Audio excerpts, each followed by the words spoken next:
Avec une superficie de 469 km², de nombreux îlots et environ 1500 habitants répartis sur un territoire vaste et parfois difficile d'accès, l'électrification de la commune de Poum est à la fois un défi logistique et économique.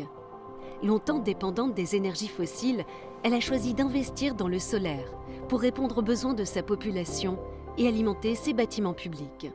Dans le cas de l'électrification, on se tourne plus, nous, la commune, vers des énergies renouvelables. Entre l'osmoseur de Tanlot, pour la mairie, avec des panneaux solaires sur la mairie, pour toutes nos écoles. Pour ce mandat-ci, on a fait un investissement de 120 millions à travers toutes ces opérations-là en recherche d'économie.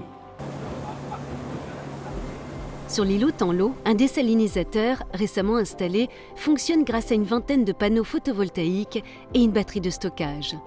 Une solution autonome adaptée aux réalités insulaires de la commune. Quand on n'a pas d'eau, on est obligé de faire venir des pompes. Et là, maintenant, on a l'eau sur place. Il le traite là, sur place, là où il y a le local là, derrière. Et de là, il envoie direct au où il y a le bassin. Là où le plein, là où il a 45 000 litres. C'est une installation autonome en énergie renouvelable avec un système d'alimentation photovoltaïque. Une petite batterie qui permet au système de fonctionner même s'il y a une petite couverture nuageuse. Et ça permet une production de 400 litres/heure tous les jours.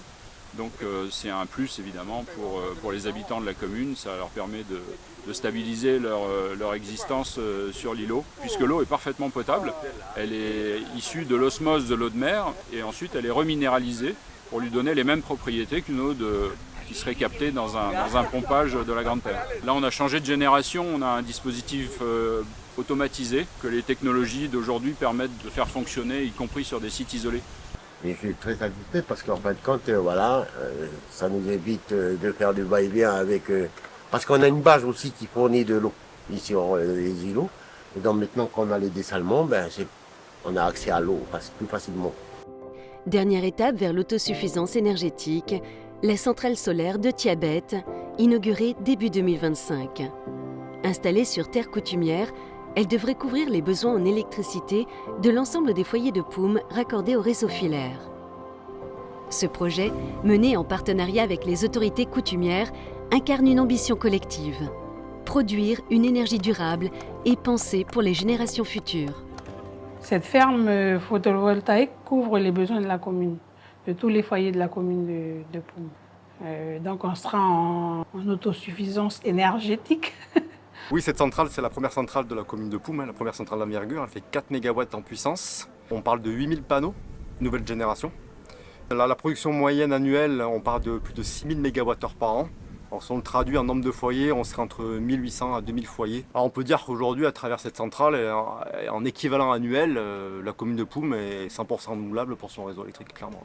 On a eu des retombées locales à différents niveaux, des retombées locales avec les gens de la tribu de Tiabet pendant la phase travaux. On a fait travailler les jeunes, on les a fait monter en compétences grâce à nos partenaires industriels. Et aussi des retombées pendant la phase d'exploitation, pendant les 30 ans, on va utiliser les forces vives de la tribu sur l'entretien des espaces verts.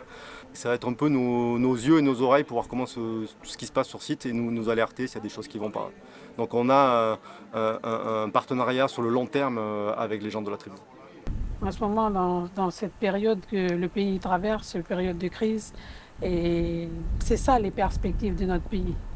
C'est de rechercher les économies, rechercher l'autosuffisance, qu'elle soit énergétique ou autre, et remercier surtout les coutumiers dans cette opération-là. Parce que jusqu'à présent, sur la commune de Poum, on a pratiquement connu très peu de difficultés quand il a fallu installer des infrastructures publiques pour le bien de la population.